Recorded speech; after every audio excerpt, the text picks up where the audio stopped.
This is Eric, the Big E Arnold, coming to you, recorded in Big E's unheated sports barn.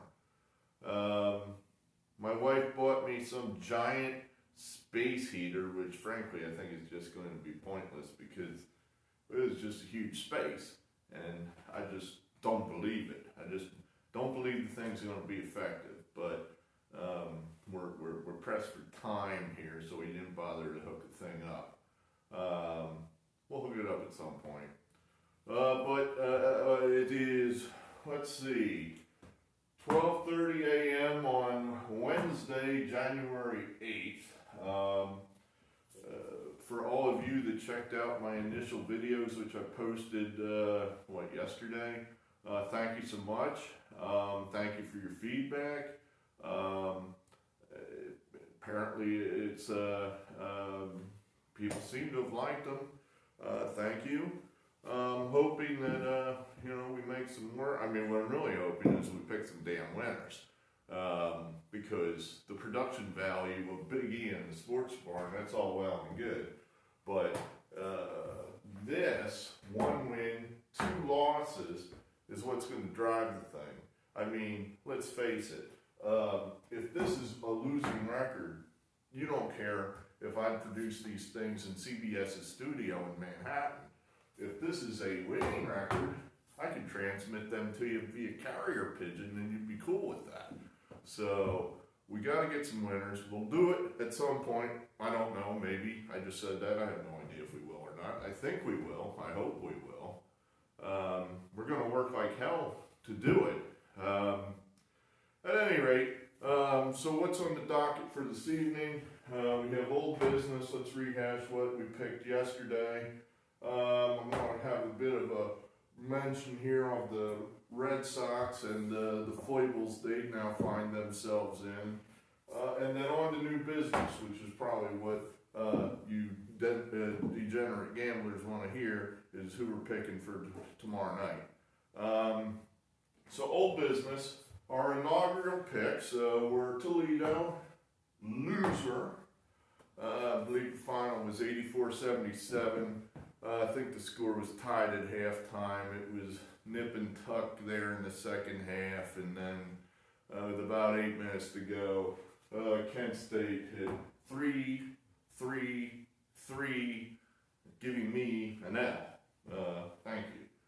Could have gone either way, but 84-77 does not cover the 5. That's a loser. We'll put it right here.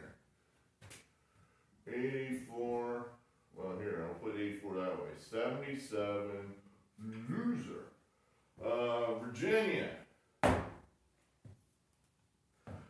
Let me say a word about profanity. There's definitely going to be profanity in these videos. I do not know how you possibly do anything with sports betting, gambling, handicapping, being a fan, and not use profanity. I cannot do it.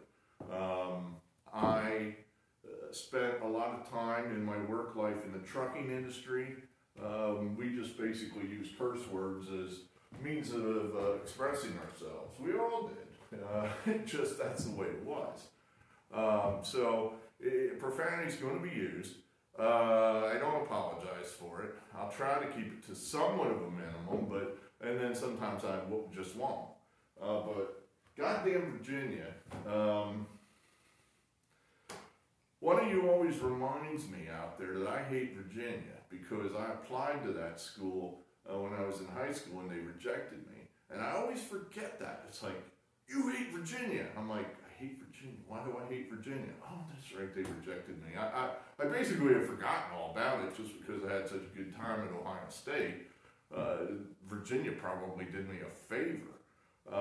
But in this case, they did not come close. They got upset, knocked off outright, and I don't even remember what the score was. It was something like 60-53.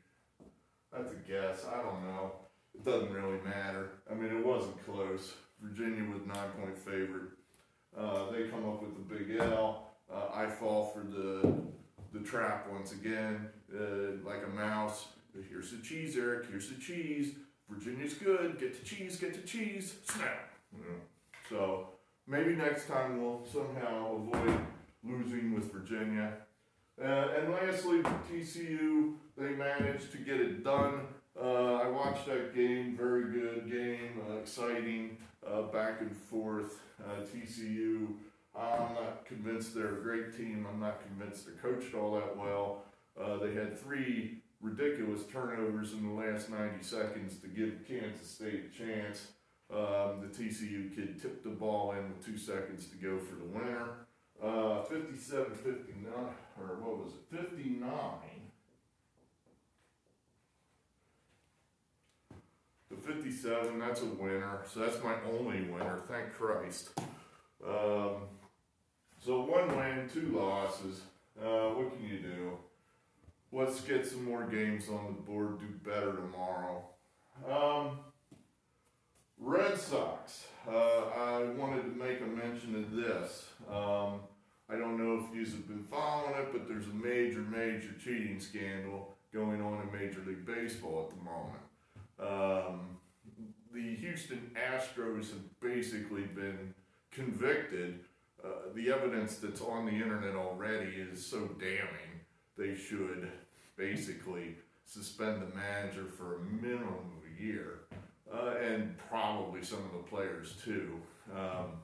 The cheating scandal in a nutshell is that they've been using video to steal the catcher's signs and relay that information in real-time basis to the batter. The way Houston would do it is they would have a camera focused in on the catcher's signals and then have somebody right off the dugout in the runway with a big TV screen who would see the catcher's signals. They would decipher what the catcher was calling. And this all happens fast, so this is why this has to be done in such quick fashion to get the information to the batter. So sign goes down, batter's getting ready. The guy in the hallway sees what the pitch is. If it's a curveball, he just makes a noise. He bangs on a trash can. Here comes a curveball.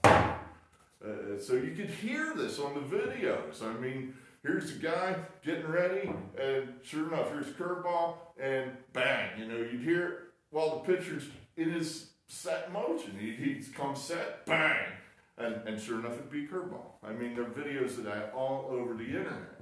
Well, apparently the Red Sox have been doing the exact same thing, except what the Red Sox were doing, and I believe that the article came out today in The Athletic, that what the Red Sox did in 2018, yes, that's correct, that's the year they won the World Series, is that they would decipher the catcher's signals in their video room. Every team has a video room. If you've watched a baseball game in the last 5 years or so, you see that anytime there's some kind of close call or something, the manager goes, wait a minute, and then there's a guy on the telephone, and he's calling the video room. He's calling the Red Sox or Philly or Dodger employees. Each team has their own guys sitting there in front of a TV, and they're waiting to determine whether the runner was out or safe, or the batter was out or safe, what have you. So if they think the umpire screwed up the call, then manager goes, oh, I need a replay. So in addition to that, which is a legal use of the thing, I hate replay, and I'll save another rant on that for another time. But in addition to that, they're also using their cameras to watch the opposing catcher and the signs he puts down. So the Red Sox would decipher the sequence of what sequence of fingers is what pitch, and then they would physically relay that information to the dugout, who would then physically somehow relay it to a runner. Ideally, a runner on second, because he's the one that can look right into the catcher and see him putting those fingers down. And then if there's a runner on second, then he can signal the batter if it's going to be a curveball or a fastball. It's definitely cheating. The article made great pains to point out that it's not cheating on the level of what the Houston Astros did. The source of the article is clearly from the Red Sox organization. Basically, what I gather is that the Red Sox have been caught by Major League Baseball in this investigation and are now putting out their side of the story ahead of whatever punishment they're going to be getting, trying to basically say, hey, yeah, you got us, we were cheating, but the only reason we were cheating is because they were really cheating, so we had to keep up with the Joneses. I'm not sure I buy it. I mean, cheating's cheating. So the summary of all this is that your last two champions have been cheating. The 2019 Astros, well, you know what, I'm going to say the last three. No, I'm sorry. Let me restate that. The 2019 team, the Astros lost, thank God. The Nationals haven't been, I haven't heard their name come up in any of this at all. Astros, Red Sox, those are the primary culprits that I've heard with this scandal. So let's see what happens to these guys. I mean, I think they should throw the book at these guys, but, you know, that's just me. I'm an angry, bitter Philadelphia fan whose team isn't very good, so I want to burn down those teams that are winning, especially if they're cheating to do it. That's just me. All right, so let's get on to new business here. That's why you're here. And I think this video is going to be long enough that I'm not going to be able to answer all the various comments I got from the first two videos. So what I think I'm going to do is I'm just going to give you the picks here for tomorrow, and then we'll just make a separate video. And that one will be much shorter, I think, where we discuss it. I mean, what I'm finding is that I have to basically do two different things. I've got a handicap and try to come up with winning picks, which, as I said, is pretty much the whole ball game. But then we have, you know, the production value of these videos and getting them up on the internet and trying to get them so you can find them and all that. I mean, that's basically a whole different job wearing a different hat. And you know, it's totally has nothing to do with handicapping. What I fear is that while I'm wearing this hat, the production hat, it's cheapening and perhaps cutting into handicapping time that may be helping me get winners, because I'm worried about what resolution the video should be rather than worrying or not about whether Virginia really sucks or not. I don't know the answer to that yet. It's all new, it's all a fluid situation. I don't expect it's going to shake out in a day or two. It's probably going to take a couple weeks to get this all smoothed down. So at any rate, back to the handicapping. We've got some oddball games here. Ultimately, we have 7 of them. That should be, I like picking odd numbers of games per day just because, you know, it feels like you could, at the end of the day, you'll either be a winner or a loser unless you push a game. I did want to say something about old business. I'm skipping back here. We're jumping around. One thing that I was encouraged by with these two losers is that when the game tipped off, the point spread had come my direction. In other words, this tipped off, Toledo was a 3.5 point underdog, not a 5-point underdog. So to me, what that tells me is that I was on the right side of the game. I was with everybody else. And I don't know that you might be thinking, well, that means you're with all the other dumb, square public money. How much public money is on a MAC game in the middle of the week? You know, that's where I'm thinking, that was bet from 5 to 3.5. Somebody who knew what they were doing, I think, was on Toledo too. That's just my guess. I could be wrong on that. Virginia there, I might have just been with the rest of the stupid public, but that game went off at 10. It's kind of like shopping. I got that game a point cheaper than a lot of people because I played it early. What you might buy on at the store at Best Buy for $100, you go on Amazon and you find it for $90. You're winning. In this case, we didn't win, but we still got it cheaper than what we could have had it for. So small victories, moral victories that win us nothing. I'm gonna take a breath here. My wife was telling me that she liked my pacing of the first video. I feel like I'm racing through this one. Maybe I am, just because I know these videos have a limit as to how long they can go. And I haven't quite, there's no clock in the sports barn. I haven't worked that one out yet. All right then.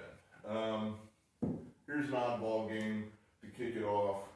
The American East, Hartford, 8-8 record, 301 Ken Pomeroy ranking. How low do the rankings go? I think there's around 353 Division I teams, something like that. So they don't go much further down than 301. They're at UMass Lowell, which is 7-9, and they are ranking at 250. And they're getting 6 points. And I am going to have to refer to my notes as to why that's up there. Let's see. The lighting in the sports barn is hit or miss. There are no lights in the sports barn, so this is all, I've trucked all this in myself. Well, Hartford just had a pretty good win. They had a big game out of a freshman, so I always kind of look for that sort of thing. Freshmen, sophomores, guys that haven't been getting a lot of minutes, but now are starting to play and are really starting to carry the load. I think you get value there because that guy's not yet taken into the point spread. He's not accounted for yet. So this kid had 28 points last time out versus New Hampshire. Hartford is, who's Hartford? But this is a team that went to a Big Ten school, Northwestern, and beat them. So they're not that bad. Lowell's been traveling a lot. That's, I think, the main thought here, is that those guys have just been here, they've been there. The last 2 weekends, they were in the Midwest. Last weekend, they were in Baltimore. Now they're finally home, and I just think that perhaps this is a spot where maybe they're a little tired, a little jet lagged. I think these teams in these small conferences are, for the most part, two sides of the same coin. 6 points, that's in a venue where there's probably going to be very little of a home court advantage. That's a lot of points. We like Hartford. Duquesne, 12-2, ranked 78th. That's pretty good. This is the Atlantic 10. They're coming to Philadelphia, the fighting city of Philadelphia. I'm from Philadelphia. The sports barn is squarely within the sphere of influence of Philadelphia sports. We root for Philadelphia. Pretty much any and all the teams, those are our guys. So St. Joe's is a Philadelphia team, 3-11, 258. St. Joe's is just going the wrong way. That's a team that was coached forever by Phil Martelli, and he was one of us. We loved Phil. He was here, and he would go on the local radio, and last year they kicked him out, just said, your services are no longer needed. It really was kind of a thing in Philadelphia. It was like, you're I mean, gee whiz, St. Joe's. I mean, who do you think you are? That you're that good that you can fire an icon, a guy that's been coaching your team for probably, I'm going to guess he was there 20 years, maybe longer. He was the guy that put together that great team back in, was it '04, with Jameer Nelson and Delonte West that went to the Elite Eight. They had one loss. They lost once all year long, and then their second loss was against Oklahoma State and John Lucas. But it was a great team they'd had. No longer Phil Martelli. Their coach they have now is some guy named Billy Lang. And I looked this guy's record up, and my notes basically said, we threw over Phil Martelli for this goddamn guy? His record was just, he coached at Navy, ran them into the ground as best as I could tell. Then he's been an assistant with the great Brett Brown, who is not a favorite of the Big E. Brett Brown, of course, is the tank master down at the Philadelphia 76ers. So Billy Lang learned to tank for the last 5-6 years, and now he's back in the college ranks at St. Joe's, putting together an elite fighting unit that's 3-11. So we think these are just two teams going in different directions. We think Duquesne definitely has a coaching advantage.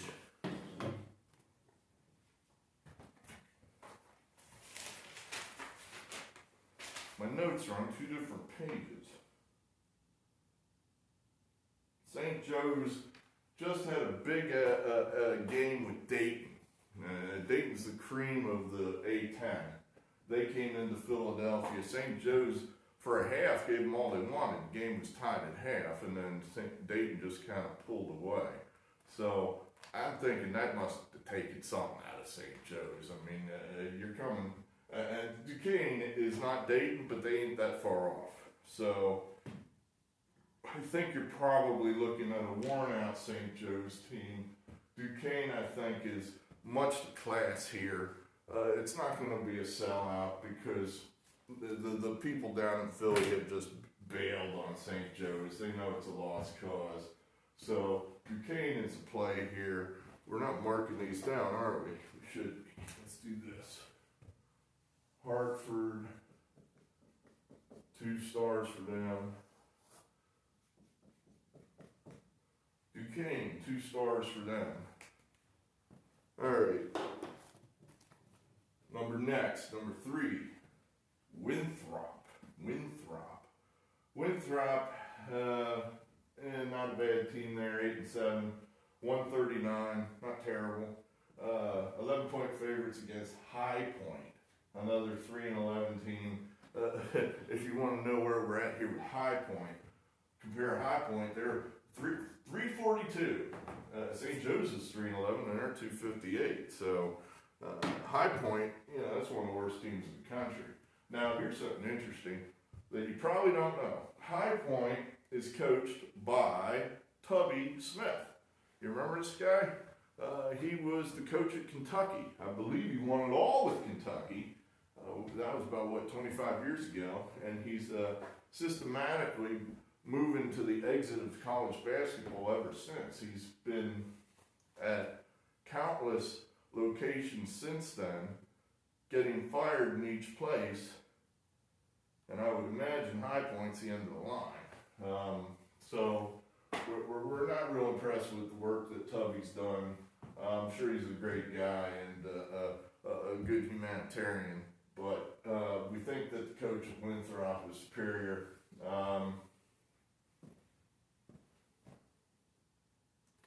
We like these kind of games where you're getting a pretty good favorite that's going to come into a weak sister here, and we like that on the road.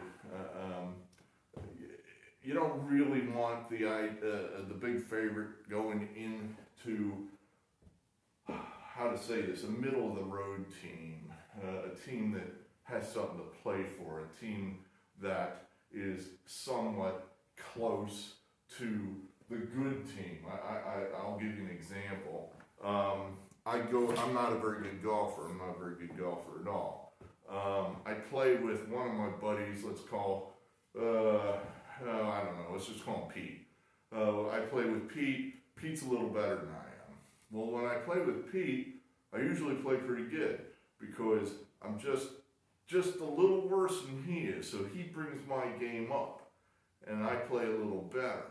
Now there's another friend of mine, I'll call him Jim, not his real name. He's a lot better. I mean, he's like a scratch golfer. And when I play with him, I play worse. I play worse than I normally play because I feel a lot of pressure. I know I'm not in the guy's class. I feel embarrassed that I'm even on the course with him. I know I'm holding him up. You know, he's there on the green in regulation, and I'm off in the weeds somewhere, and I just feel like a dick because I'm holding him up. You know, I know that he is so far above me that it makes me play worse. So I'm kind of hoping that philosophy would hold out in an instance like this, that they're just outclassed. They can't hope to compete with this kind of team. So that's why we got Winthrop.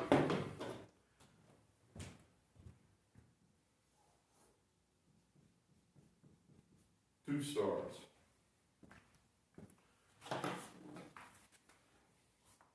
Alright, number next. This is the 4th game. East Tennessee State. Now this is a pretty good game here. I mean, these are both teams that got Ken Pomeroy rankings under 100. This is I believe the SoCon, the Southern Conference, which has basically 4 teams that are really pretty good. East Tennessee State, Greensboro, then you got Furman and Wofford. Wofford, which seems to have no problems beating North Carolina recently. So those teams here are playing each other. Both of these teams just played, let's see, I believe both just played those teams I mentioned. We like East Tennessee State going into Greensboro. We like the East Tennessee coach just a little better. We think he's a little bit more of a veteran coach than the Greensboro guy. The Greensboro guy is like 36 years old, and he's been there like 9 years. Who is this kid? I mean, he must have got that job when he was 26. Wes Miller is his name. The East Tennessee coach's name is Steve Forbes, of all things. Both teams have a pretty high ceiling here, apparently. Can't read my own writing. Greensboro beat, oh, that's a G, okay. Greensboro won at Georgetown, which is a really good win. East Tennessee State won at LSU.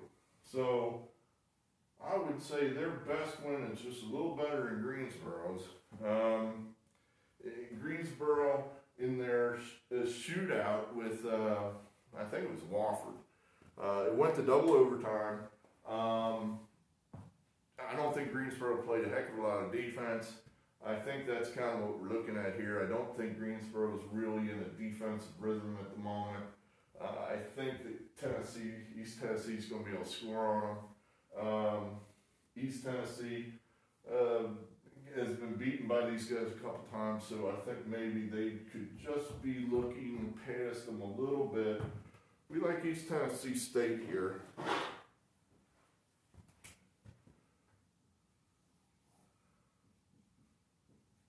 Two stars. Okay, number next. Well, this will be fast because under my notes of this next game, I got nothing written. So I don't have a clue, but I know we like Marist. And I believe this is the American East again, or I have to look, or is it the Metro? I think it's the Metro. I think the thinking is 12.5 points, and you got no home court advantage at all in these games. There might be 500 people at this game. You know, I'm hoping perhaps in 2 weeks I'll draw a bigger audience on the internet, maybe. I made that up. I don't really expect to have 500 people watching these videos at any point in time. But Mariners 12.5 points. I don't think these teams in these conferences are all that much different. That's a bunch of points. We're just gonna. I don't have any other rationale. I probably did at one point, but I didn't write it down. So, and time's getting short, so let's skip on to the next one. UNLV 8-8, 150. They're getting 7 points at Boise State. They're 10-6, and that's 110. I like this one pretty well.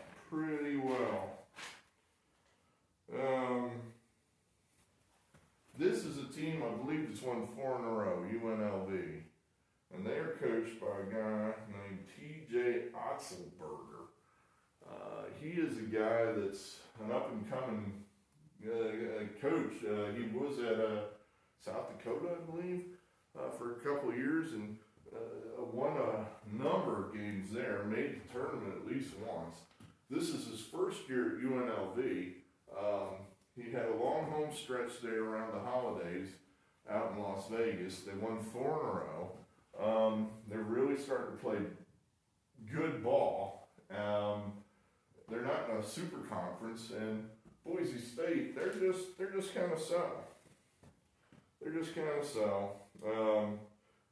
Last time out they had a bad loss, so I don't know that Boise is a team that's really going to say make the tournament.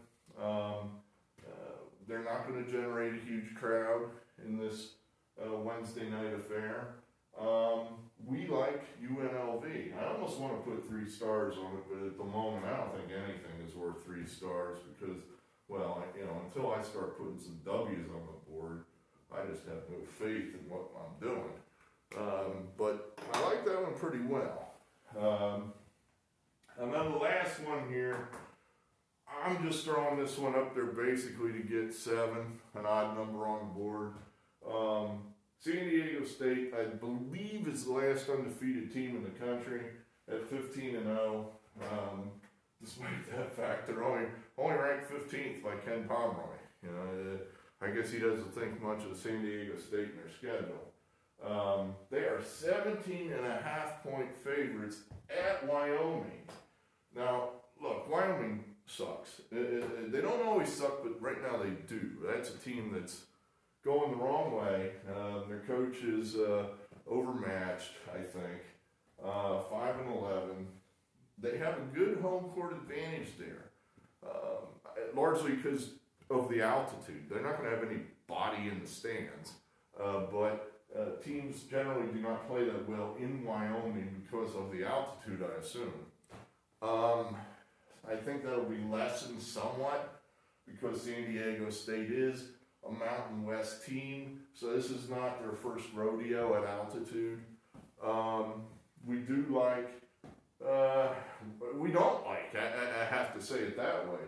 My little model says San Diego State's going to cover, but this is a Costanza pick, basically. I feel the opposite myself. I feel that there's no way in the world they're going to cover 17.5 because the recent games between these two teams just haven't been that wide. They've been pretty close. But my model says that San Diego State is going to blow these guys out. So, like I said, what do I know? I'm going to do the opposite of what I would do normally. I'm going to take San Diego State. I'm only going to put 1 star on it.